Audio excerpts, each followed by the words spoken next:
welcome to the FUTR3 podcast. Boom. I'm Sean. I'm Cyan. And I am Shaylin. And we are the FUTR3 podcast.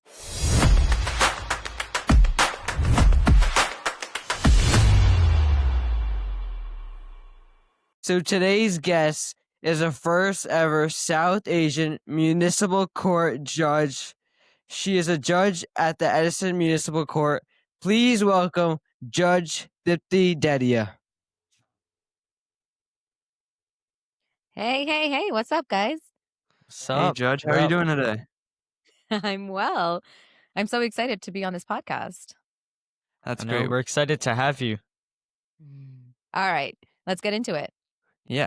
So before we get started, let's ask you for a little bit of background on yourself. So what was your journey like to get to the point where you are today? Man, the journey was long. I started my journey in law when I was in high school, and my dad made me intern at law firms because I wanted to be a Bollywood actress, and he said no. So he made me intern at a bunch of law firms, and that pretty much sealed the deal on what the future career was going to look like for me. So I went to college, did business administration there. I did a minor in criminal justice. And then after college, I took a year off because I wasn't wholeheartedly convinced that I wanted to do law. But then again, my dad said that there wasn't much of an option. So then I went to law school. And in law school is really where I think I thrived a lot when it came to mock trial and more of the performing part of the law.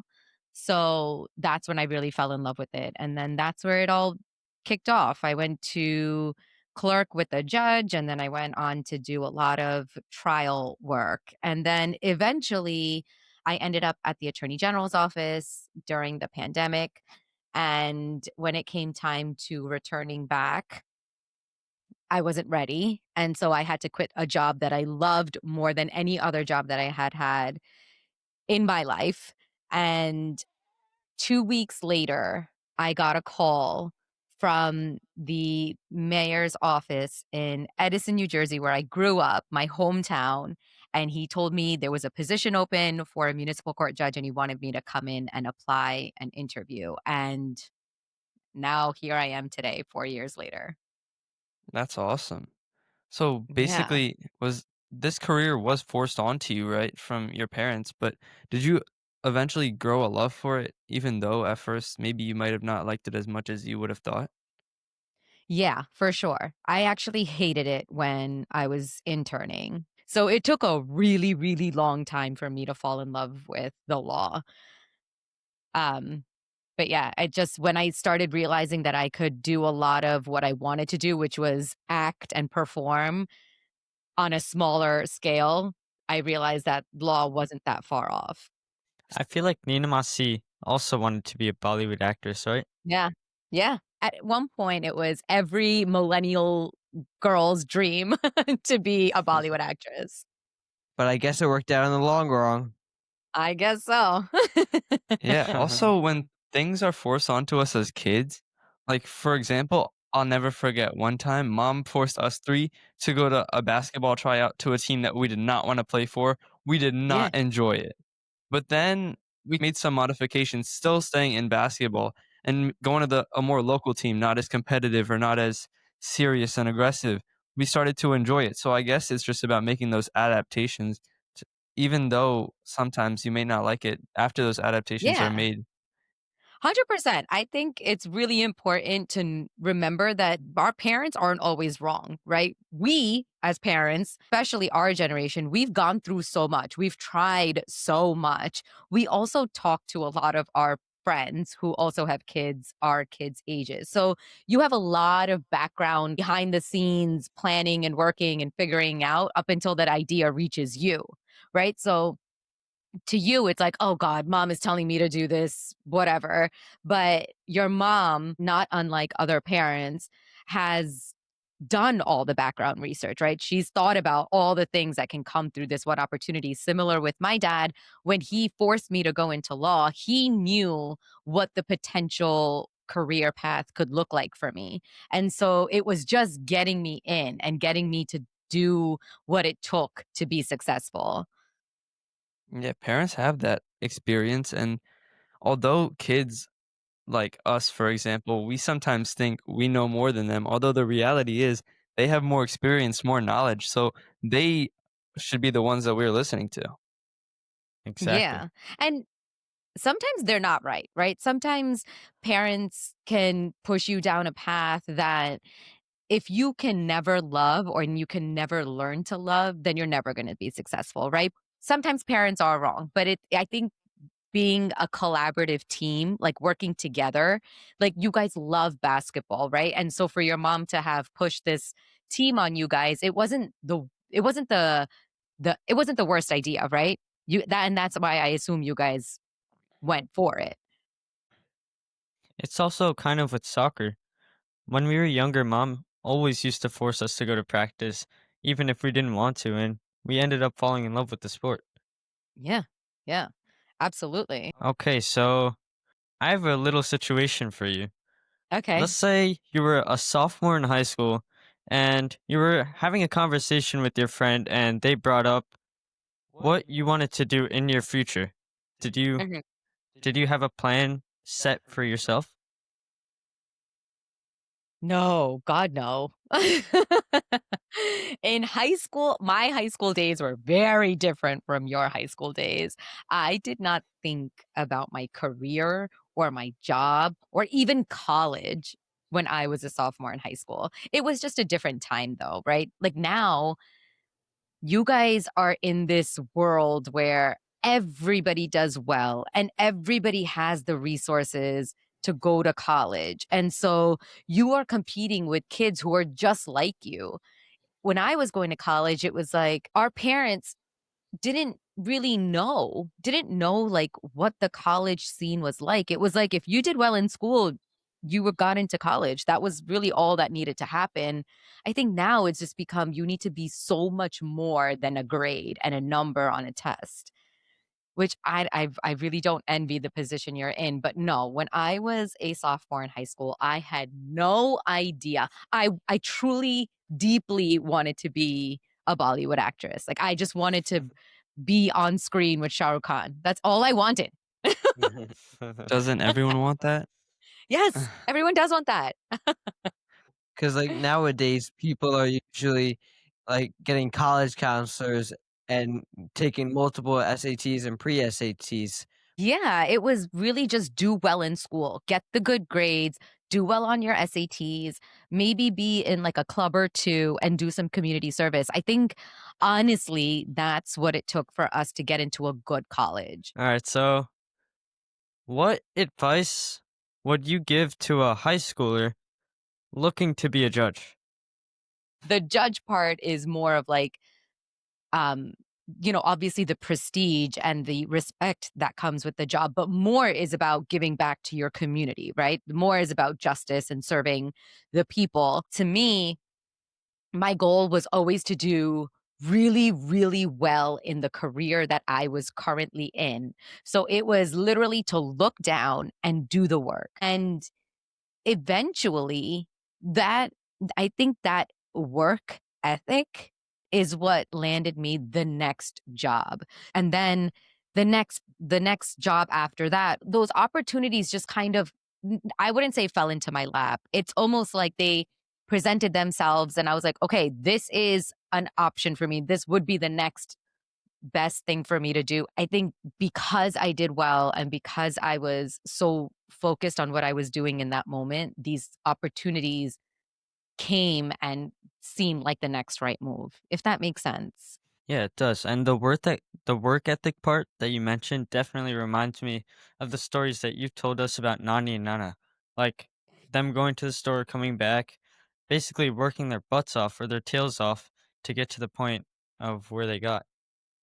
Yeah, absolutely. And I think when you have that example at home, like, Nani would leave at like 10:30 in the morning and she wouldn't come back until like 8:30 at night. And that was 6 days a week. Like in our minds, Nani was always at the store. Nani was always working. Same with Nana, right? Like he was always working. Your parents are so involved with your every single day. If you said tomorrow, "Hey, I want to try out for the baseball team," having not played a day of baseball in your life, Silence. Mm. like your parents are going to make that happen for you, right? Our options were to do really well in school because that is the only thing we had control over. And if we said, "Hey, Nani, I want to be on the baseball team," she would be like, "Well, good luck, but figure out how to get there and how to do what you need to do." It wasn't really that available to us. Okay, if you were speaking to a teenager, what lessons would you tell them to prepare for being a judge or in the court system? Yeah, I think a lot of being a lawyer in general is it's two-part. It's reading comprehension, so you have to be able to read a case and know what it means and how you can apply it later. And you also need to be able to read statutes and laws to know how to apply it to your set of facts, right? So there's a lot of reading comprehension. The other literally other side of the coin of that is to be able to speak. Public speaking is the most important part of being a lawyer because you can the art of being a lawyer is being able to present a set of facts, twist them to make them work in your favor, and then present them to whoever the opposition is or the judge is. So the public speaking is so incredibly important. So what I would say to a high schooler that was interested in the law is to read a lot, just a lot of reading. It doesn't matter what kind of reading. And then if they want to be a trial lawyer, which was always my dream, it would be to start doing things like mock trials or model UN where you have to present an argument. But yeah, any young readers out there who are listening now, reading is so great. And reading a book is even better. Yeah, I know. So basically, for me, I just had a lot of experiences with public speaking because I just had to go to a business competition in school. And this Oh, competition, cool. yeah. So this competition was called DECA. And basically, you're given a problem, you have to solve it based on your category. So what really stuck out to me was that how you present your case is way more important than what your case actually is.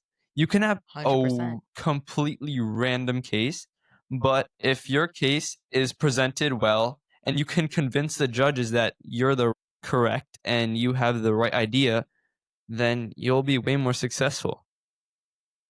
Absolutely. Half the battle is confidence. Having confidence in what you're saying and how you say it goes so much farther than any amount of research and fact that you can put in it. I mean, just look at what's happening in the world right now. There are the level of confidence that people do ridiculous things. And like I'm not talking about politics. I'm just talking about literally in the world.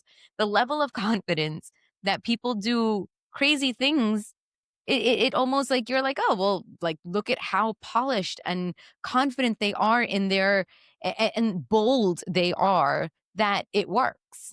Right? They make it happen, and people tend to believe them. So it's just that I think, like you're saying, the personality part of it. So I want to fast forward a bit away from high school into college. What were some traits that you feel that college taught you, if any? And do you think that college actually helped prepare you for real life situations, or was it just giving you the straight, plain facts and what to do in a situation? Yeah, that's a great question. For me, college, and again, I don't know if this will be the same for you guys. For me, college was a time to go out on my own. It was a time for me to live separately from my sisters and my parents. And so it gave me a lot of independence and to be able to think independently. And it gave me an opportunity to work collaboratively with other people. So like I did business in college and there were a lot of times where I had to work in groups. And I think that being able to work in a group teaches you so much about yourself, but then builds a lot of character, right? I think college is so important for you to learn who you are outside of your home and outside of your town, like where everybody knows you and you know everybody. I think it's just it's an opportunity for you to become comfortable out in the world. I think it also gave me opportunity to explore. I did so many different things in college. I like worked at a retail store that sold clothes. I worked at a school and I tutored kids from like low income schools. Um, I did random things just to see, like just to have an opportunity to see if that was something that I like to do. I did not know you were a tutor. Me neither. You didn't know I was a what? A tutor? Oh, yeah. But I went into schools and I had a lesson plan and everything, and I would teach after school programs to kids. It was That's pretty cool. cool. Yeah. It's interesting. So, just a follow-up question. You were talking about being independent as being a main trait that you learned in school, in college. So, what were there any traits that specifically helped you in court as being a judge, or was it just general life lessons that you mainly took away from being in college? I think that as being a judge, there is a lot of independent thinking in that you have two people who want you to believe the opposite of a certain set of facts, right? Like me, let's say me and mom are having a conversation with you, and I'm telling you that the sky is white, and she's telling you that the sky is blue, right? Both things are possible. I can be as convincing as possible, right? Like I can tell you that it's cloudy outside and therefore the clouds are out and the clouds are white. And mommy can say, well, that's not true. The sky is actually blue. And what's happening is that the light is hitting it in a certain way that's making it seem white, whatever, right? You have two really good arguments. And now you're in this position to have to figure out who you find more credible. So, like, those independent thoughts, like, there's just so much practice of being able to think independently. For sure. And I have a question for our audience. Let us know what you guys think was the best argument. Is the sky white or is the sky blue? You like that one, Judge? All right. Nice. So I have one question about success because many people have different views on success and different opinions on what success actually is. So, were there any moments in college that helped enhance your definition of success? Oh, in college, success was, are mom and dad going to be happy with what I do in terms of like not their approval, but are they going to be proud?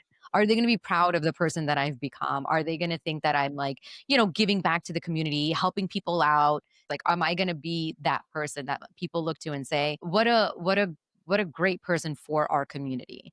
Um, and I think that just has kind of like been a factor in how I've defined success since then, since college. But yeah, it's always a bummer when I'm like looking at people who make tons and tons of money and I don't. Like a Bollywood actress. Exactly. At least you're having fun, though. See, you guys understand me. Always. Okay, so now transitioning to your work life. What is the most important quality to be a judge? Because I know you really love justice, storytelling, and especially finding the truth. Because if Callan saying one thing and Dio saying the other thing, you immediately know who's telling the truth Yeah. because you're a judge. Yeah. Well, they both are very good at argument, which is sometimes where we fall apart in our system because I don't know who's more credible in this in the story. So I think the most important quality to be a judge is to be able to listen.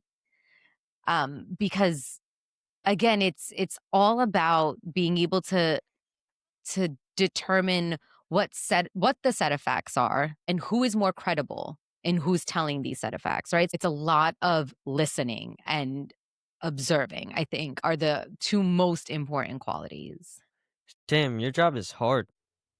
Yeah, yeah, it is hard. And again, it takes practice. I think that I've been doing this stuff for so long. And on the one side, when I was at the Attorney General's office, I was on one side of the equation, right? I was always on the defense side.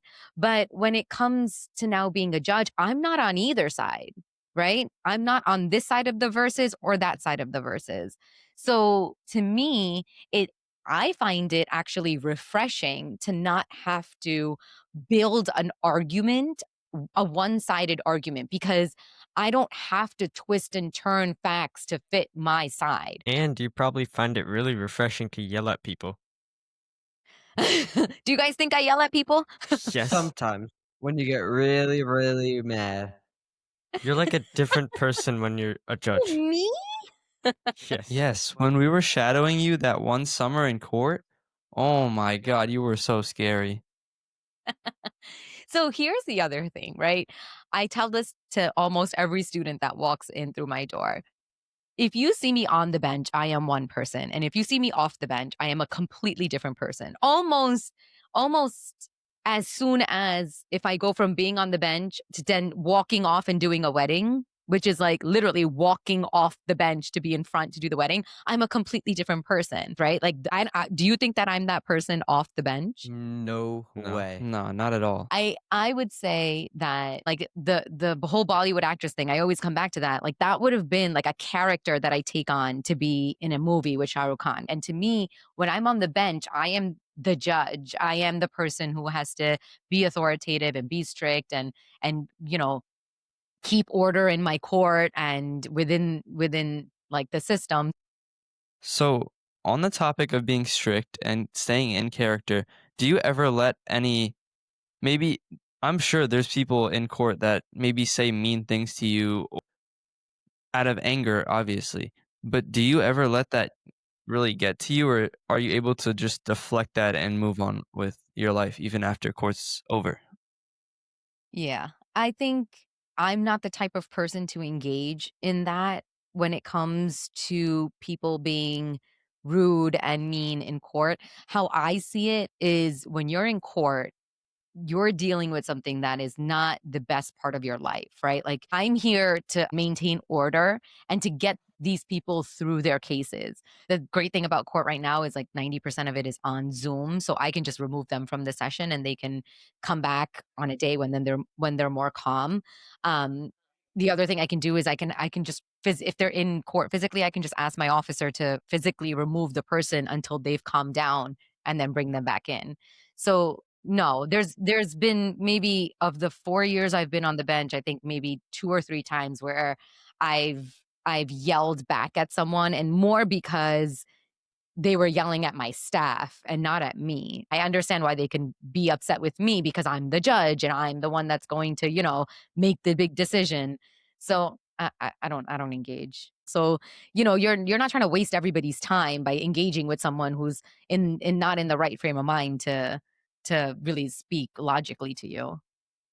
So, staying on the topic of like crazy things, what is the most surprising or crazy thing that has happened when you were on the bench? I do see a lot of crazy stuff. And when I say crazy, I mean just like a crazy set of facts, right? Like I see a lot of domestic violence, and that makes me really upset because it's just like it's really sad and it's mean and it's angry and it's too much.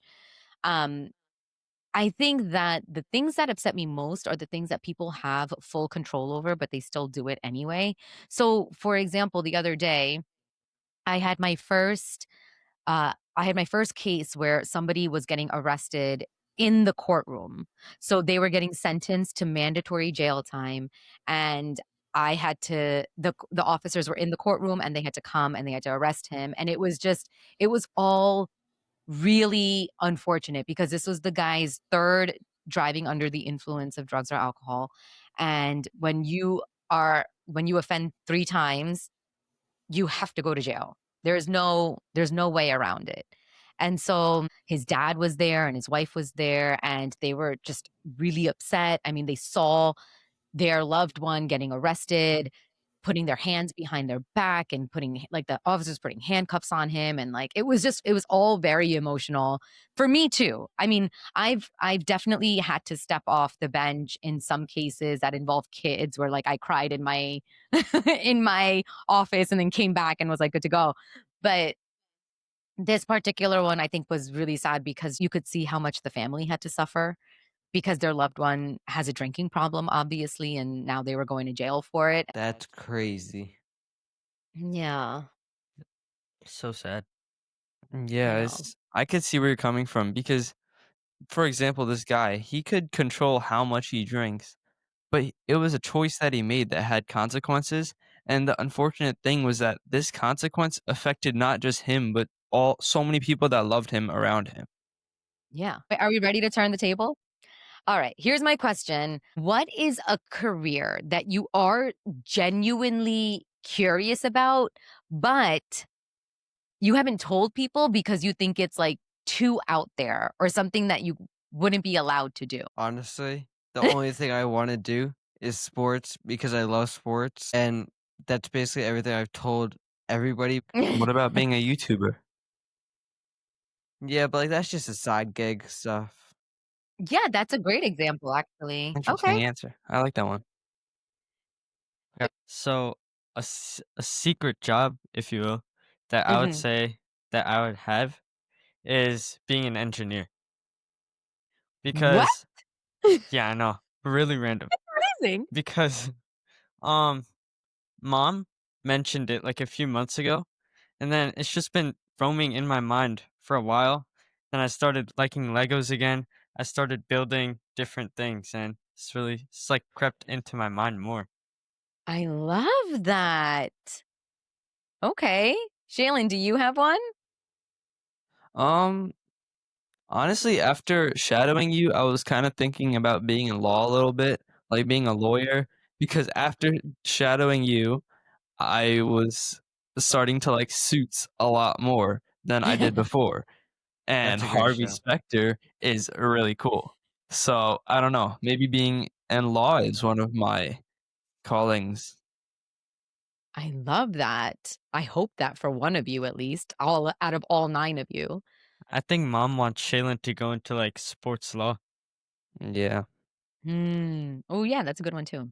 Okay, for all 3 of you, what do you think that we as adults get wrong the most? Like, what do we get the most wrong when we talk to high schoolers about careers? Like, what are we just so far off about? Well, personally, I think that adults are so focused on the highs in every career when it's almost like a sales pitch when adults are talking about different jobs to other kids our age. I feel like giving the lows, like for example, like how you tell us about the different challenges, maybe the downs that you faced at times with emotional challenges in court. Like those are what really resonate with us kids because that's what helps us evaluate what career is best fit for us. That's a great point. My last question is what problem in the world annoys you enough that you would actually want to work to fix it? Cyan. Well, it's not really like the world. It's school basically, because Uh-huh. AI teachers hate it. They will do everything to prevent us from using ChatGPT or anything AI, Mhm. which really makes no sense because ChatGPT is gonna be there forever, and if teachers let us use it responsibly, then I think that problem will be solved. Okay, so, like, you would wanna, like, introduce AI and ways to, like, modernize schools.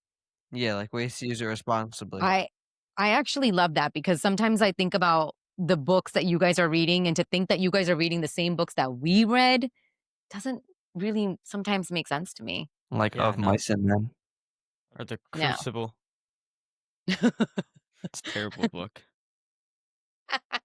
Nice, okay. Those were my questions, you guys killed them. Thank you. Okay. It was great chatting with you. It was really great chatting with you too. You offered a lot of great advice for us, a lot of great information about your career, about your journey, your college, your high school even. It was great conversation, and I personally gained a lot of information. And it wasn't just advice for us, it was also for you guys, the viewers. Exactly. Yeah, and anytime you guys want to ask a question or need any advice, just reach out to this FUTR3. We'll We'll I'll keep connect in you touch guys. with y'all. We'll do. All right. Thank you guys for all watching. Like, subscribe, follow on Instagram, follow on TikTok, Threads, everywhere. And we're the Future 3 Podcast, and we out. Peace. Peace.